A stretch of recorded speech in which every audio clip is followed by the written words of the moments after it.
Hai, kamu harus coba 17 konten ide jualan ini buat kamu posting di TikTok, Reels, YouTube Short, banyak banget biar kamu bisa cuan makin banyak. Oke, kadang-kadang kamu bingung nggak sih gimana caranya dapetin ide konten biar konten kita tuh banyak nih yang nonton. Buat kamu-kamu yang punya online shop atau konten kreator di salah satu brand, itu cocok banget nonton video ini karena aku bakal ngasihin 17 ide konten jualan buat kamu posting di TikTok, di Reels, dan juga di YouTube Short. Pokoknya ini ide konten yang cocok banget buat diposting di vertical video. Jadi kalau kamu nanti mau diposting di story bisa, di WhatsApp bisa. Jadi ya pokoknya ini enak banget. Ingat ya, 17 ide konten yang harus kamu tulis dan kamu praktekin nanti. Oke, yang pertama ini unboxing. Ini bisa kamu combine dengan ASMR gitu. Jadi kamu pasang nih video pakai tripod, bisa pasang video terus simpan di meja si barang-barang yang nanti kita unboxing. Misalnya kamu dapat produk yang reject lah atau COD yang gagal gitu. Nah, itu bisa kamu jadiin sebagai bahan unboxing. Itu bisa kamu simpan di meja, kamera dari angle flat lay itu bisa kamu bikin, terus nanti kamu tinggal unboxing. Tapi kalau bisa biar lebih menarik lagi pakai ASMR yang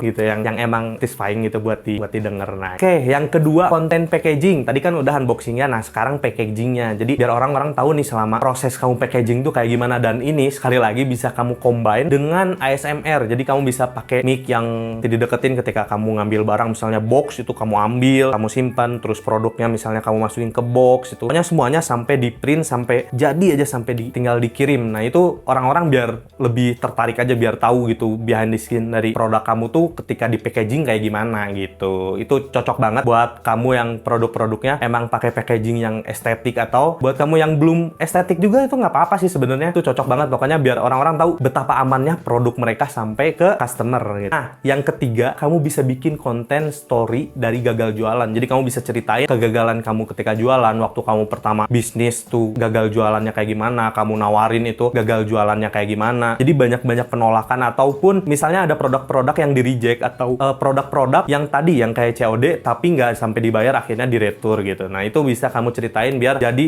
lebih kayak mereka tuh jadi teman curhat gitu. Jadi bukan cuma jualan doang gitu ke customer kayak gitu. Oke, yang keempat, kamu bisa bikin konten BTS produksi. Jadi kamu bisa rekam-rekam candid gitu, lagi packaging misalnya, ataupun lagi live streaming, kan sekarang jadi lagi zaman-zamannya live streaming ya. Nah, atau lagi produksi di pabrik. Pokoknya semua BTS dari usaha kamu itu kamu bisa masukin, dan kamu bisa kasih voice over, misalnya cerita-cerita kayak proses kamu bikin bangun bisnis, ataupun cerita-cerita tentang tahapan-tahapan produksi. Oke, yang kelima, kamu bisa bikin konten testimoni before after gitu. Jadi kamu bisa minta nih testimoni ke customer kamu tentang before afternya mereka kayak gimana, terus kamu nanti bisa salurin lewat storytelling. Misalnya kayak si A ini adalah customer aku yang beli skincare B.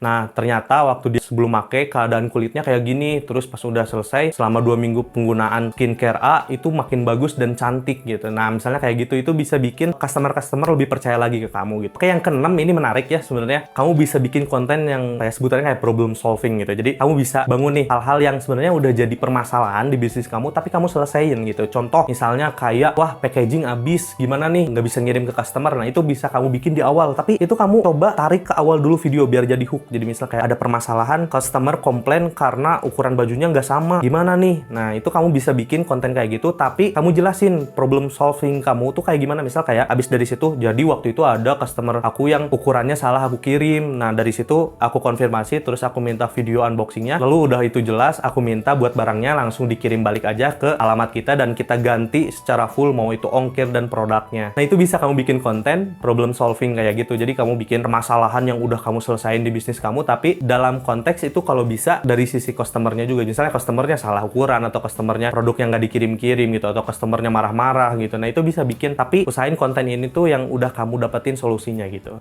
Oke, yang ketujuh ya ini 1, 2, 3, 4, 5, 6, 7. Itu buat kamu bikin konten tentang pembahasan tentang produk. Jadi kamu bisa bikin deskripsi produknya, kayak produknya emang isinya apa sih, atau produknya ini fungsinya buat apa sih. Nah, itu bisa kamu bikin kayak misalnya kamu skincare, terus kamu bilang produk ini fungsinya buat anu gitu. Misalnya buat mencantikkan wajah, buat mendapatkan pacar gitu ya. Banyak lah gitu. Itu kamu tinggal deskripsiin produk yang kamu jual, itu langsung kamu bikin kontennya kayak gitu doang sih. Oke, itu yang ketujuh. Nah, ini yang kedelapan adalah story behind business. Jadi jangan cuma bikin konten tentang produk-produk kamu, kamu juga bisa lebih cerita lagi nih, kenapa bisnis kamu tuh ada gitu, kenapa, dari permasalahan apakah gitu. Kalau kamu konten kreator, kamu bisa nanya ke ownernya ini sebenarnya waktu ngebikin brand ini tuh atas dasar permasalahan apa gitu, atas dasar niat apa. Nah, itu bisa kamu ceritain. Misal kamu bikin konten dari sisi cerita tentang bisnis yang kamu bangun itu karena kasihan misalnya banyak orang yang kulitnya tuh berantakan, kulitnya tuh banyak bekas-bekas jerawat, akhirnya kita mutusin buat bikin skincare yang buat ngilangin jerawat atau biar mempercantik diri karena banyak orang-orang yang jomblo gitu kayak saya tuh. Ya udah kayak gitu doang sih sebenarnya, jadi gampang kan, nggak usah ribet dan pusing, itu kamu bisa ceritain story behind bisnisnya gitu. Oke, yang ke-9, kalau tadi udah deskripsi produk, sekarang kamu bisa bikin tentang konten manfaat dari produknya. Jadi kamu bisa bikin konten-konten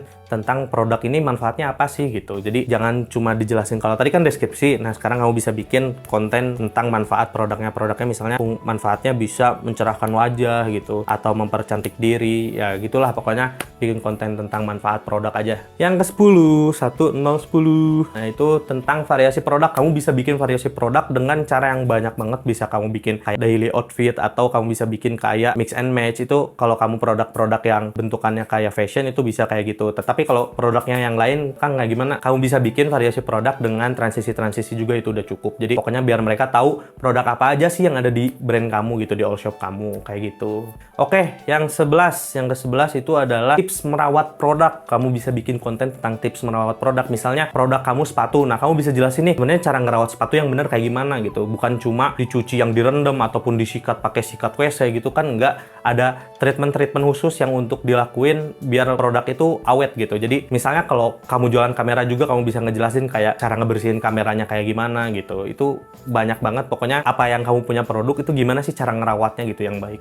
Nah, itu kamu bisa bikin kayak gitu. Oke, yang ke-12. Aduh, masih banyak, ada 5 lagi guys. Oke, yang ke-12 ini tutorial penggunaan produk. Jadi kamu bisa bikin tutorial gimana sih cara pakai produk kamu. Misal produk kamu tuh kerudung, nah kamu bisa kayak meragaan gitu, gimana caranya pakai kerudung yang lucu gitu, caranya biar kayak ada jipon gitu, apa sih yang kerudungnya kayak jidatnya kemana-mana gitu. Itu kamu bisa bikin kayak tutorial kerudung. Atau misalnya kamu produknya kayak tadi sepatu, nah kamu bisa bikin gimana sih cara tali sepatu yang bagus gitu. Misalnya pokoknya ini tentang total tutorial penggunaan produk aja pokoknya. Jadi misalnya produk kamu kamera, ya gimana cara pakai kamera, atau produk kamu skincare, gimana cara pakai skincare, kapan waktunya, yang gitu-gitu. Pokoknya ini tutorial tentang penggunaan produk. Jadi kamu bisa bikin gimana sih cara produk kamu ini buat dipakai. Nah, itu bikin tutorialnya kayak gitu. Oke, yang 13 bikin konten human interest. Jadi ini cuma masukin produk kamu yang dipakai sama orang-orang gitu. Misalnya kayak produk kamu kamera, kamu bisa bikin kayak set gitu lagi pepotoan, atau produk kamu fashion, kamu bisa bikin mix and match itu pakai orang. Nah, atau produk kamu misalnya sepatu, ya itu bisa liatin orang lagi pakai kayak gimana gitu.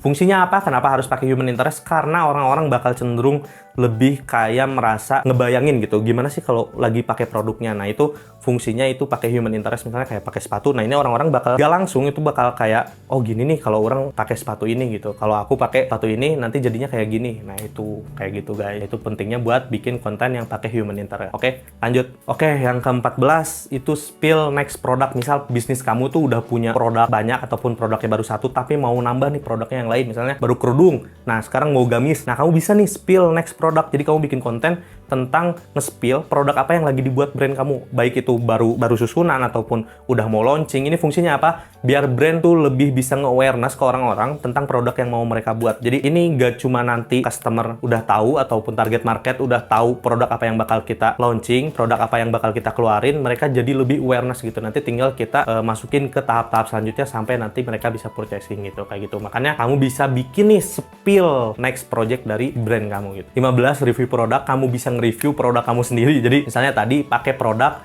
yang tadi di reject ataupun produk yang tadi gagal COD gitu. Nah, itu kamu bisa bikin reviewnya, misalnya kayak ya dibuka aja sama kayak review produk kayak gitu. Ataupun kamu bisa review langsung dari produknya, misalnya langsung ngeliatin kayak, wah ini kerudung kainnya grade A gitu, jadi ini emang kain bagus banget buat kerudung, nggak bikin panas, ini adem banget. Nah, itu kamu bisa review semua. Ataupun misalnya sepatu, bahan sepatunya kayak gimana, terus dari talinya kayak gimana, soalnya kayak gimana gitu. Pokoknya itu semuanya bisa kamu review sendiri sebagai konten kreator dari perusahaan sendiri. Kenapa aneh nggak? Enggak sebenarnya. Karena itu adalah marketing juga. Jadi kamu bisa bikin review produk dari brand kamu. 16 sharing mengenai bisnis. Nah, kamu kan udah menggeluti bisnis tuh cukup lama ya misalnya. Atau kamu baru-baru juga mulai bisnis, kamu juga bisa lebih kayak nge-sharing nih gimana sih caranya bikin bisnis gitu. Biar orang-orang juga tahu kamu tuh serius gitu ngadepin bisnis. Misalnya kayak kamu sharing gimana sih cara nerima komplain gitu dalam bisnis. Misalnya ada customer yang komplain, itu solusinya kayak gimana gitu. Biar orang-orang juga tahu ketika mereka komplain ke kamu tuh, kamu nggak akan cuma marah-marah doang kayak, wah ini nggak jelas nih, blok gitu. Akhirnya kayak gitu juga gitu. Makanya itu fungsinya kamu bikin konten tentang sharing atau sharing ilmu bisnis kayak gitu. Oke, akhirnya sampai ke yang terakhir, ini 17, itu pengenalan tim. Jadi biar orang-orang lebih kenal juga pengenalan tim itu siapa aja sih yang ada di belakang layar gitu dalam pembuatan produk yang mereka pakai. Misalnya kayak kamu ngenalin bagian sosial media siapa aja yang sering bikin konten kayak gini gitu. Nah, bisa kamu ceritain kayak siapa aja yang ada di balik layar gitu, siapa aja yang bikin konten, yang nyusun konten, yang riset konten, yang upload, yang sering ngebalas-balas komen gitu. Apalagi kalau kamu terkenal dengan akun yang sering jawab komentar, ini cocok banget karena mereka biar tahu nih siapa sih yang sering ngejawab komentar mereka gitu. Apalagi dengan komentar yang lucu-lucu, itu cocok banget pokoknya. Nah, mungkin segitu aja kenapa harus bikin konten di sosial media, karena menurut riset itu Indonesia adalah salah satu negara yang banyak ngecek brand itu lewat sosial media. Jadi mereka pingin tahu gitu brand-brand yang mau mereka beli itu lewat sosial media. Kayak gitu, mungkin makasih banyak juga udah nonton. Semoga kamu bisa lebih cuan lagi di konten-konten selanjutnya. Nah, buat kamu jangan lupa buat subscribe YouTube aku, ataupun like, komen, share juga, ataupun follow di Instagram ada Akang Hakim _ juga TikTok sama Akang Hakim _ biar kamu dapetin semua insight tentang bikin konten ataupun jadi konten kreator ataupun digital marketing itu. Pokoknya cocok banget buat kamu yang mau follow sekarang juga, karena aku bakal terus buat nge-share ide-ide konten ataupun cara content creating ataupun ngeoptimasi ataupun ya banyak lah pokoknya tentang content creating dan juga bisnis juga digital marketing. Pokoknya cocok banget buat kamu. Oke, segitu dulu. Makasih banyak dan dadah.